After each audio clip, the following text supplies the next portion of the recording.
I'd like to show you how to create location folders in Aquarius 2018. So looking here at this particular screen, we've got my basic springboard showing data sets. I'm going to just open another tab, which I find convenient, where I can access some other elements of Aquarius. And what I'm looking for is the provisioning API. So as I type that in, because I've been here before, the provisioning API auto-completes. And that we're going to have to use the API and the Swagger interface to create location folders. So I'll let this load. So here we are, a brief overview of what the provisioning API is all about.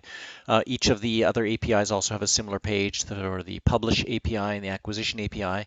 But what I want to go to here is the Swagger UI page. It's kind of a nice web page friendly interface into the application programming interface.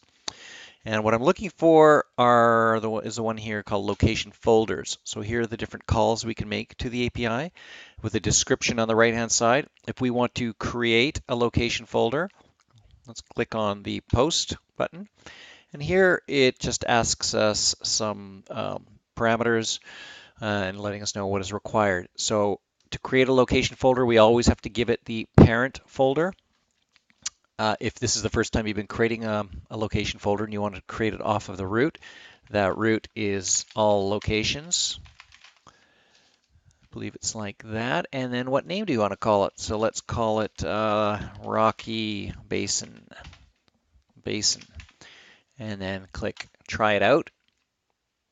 And here's the result down here that lets us know that it was successful. The response code 201, meaning that it was a successful run.